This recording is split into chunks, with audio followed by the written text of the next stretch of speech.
Art and craft চ্যানেলে স্বাগতম।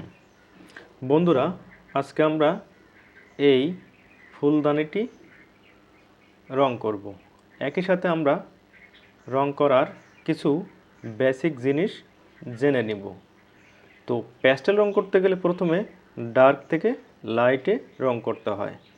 তো এই জন্য আমরা প্রথমে ডার্ক রেড কালারটি আমরা এক পাশে এইভাবে রং করে নিচ্ছি।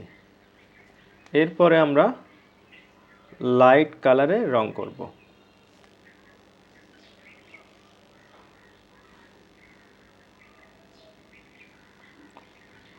আমরা এরপরে লাইট পিঙ্ক কালারটি এইভাবে মিশিয়ে মিশিয়ে রং করব। আর এইটি একটি রং অন্য রঙের সঙ্গে সুন্দর করে মিশিয়ে নিতে হলে গোল গোল করে রং করতে হয়। গোল গোল করে রং করলে একটি রং খুব দ্রুত অন্য আরেকটি রঙের সঙ্গে সুন্দরভাবে মিশে যায়। এরপরে আমরা সাদা রং দিব। তো সাদা রং দেওয়ার সময় আমরা এইভাবে গোল গোল করে খুব দ্রুত মিশিয়ে নিব। ছবি আঁকা অনেক সহজ এবং সোজা, যদি কিছু বেসিক জিনিস আমাদের জানা থাকে। তো এইভাবে আমাদের এখন ফুলে রং করা শেষ। আমরা এখন ফুলের নিচের গাছে পাতা এই জায়গাগুলোকে এইভাবে আমরা প্রথমে ডার্ক কালার দিয়ে একটি লাইন দিচ্ছি, পরে আমরা লাইট কালার দিব। ছবি আঁকার ক্ষেত্রে লাইট এবং ডার্ক এই দুটো জিনিস খুবই গুরুত্বপূর্ণ। লাইট কোন দিক দিয়ে আসছে সেটি সবসময়ের জন্য সব কিছুর ভিতরে ঠিকঠাক দিতে হবে। যদি আমরা এইটি ভুল করি তাহলে আমাদের ছবিটি সুন্দর দেখা যাবে না, কারণ তখন মনে হবে সূর্যের আলো সব দিক দিয়ে ছবির ভিতরে আসছে।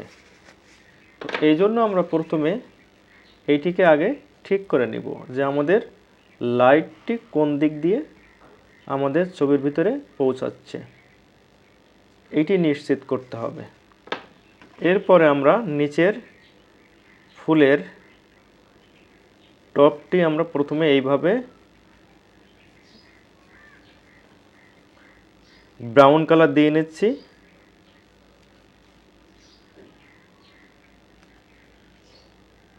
সব জায়গায় আমরা হাফ ব্রাউন কালার দিয়ে নিব।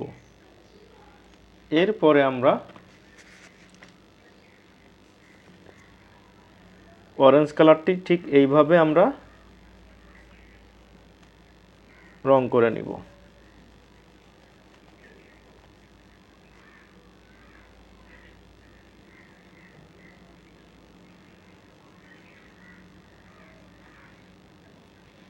এরপরে আমরা লাইট অরেঞ্জটি এইভাবে সব জায়গায় রং করে নিব। এই রং করার সময় অবশ্যই ঘুরিয়ে ঘুরিয়ে রং করতে হবে, তাহলে খুব দ্রুত একটি অন্যটির সাথে মিশে যাবে, অর্থাৎ অন্য রঙের সঙ্গে। আমরা এখন ভিতরে একটু ব্রাউন কালার দিয়ে নিচ্ছি।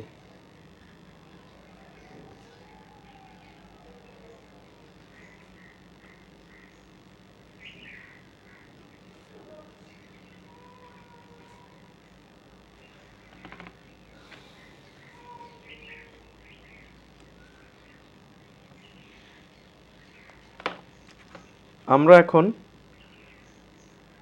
এই জায়গায় আমরা একটা রং দিব।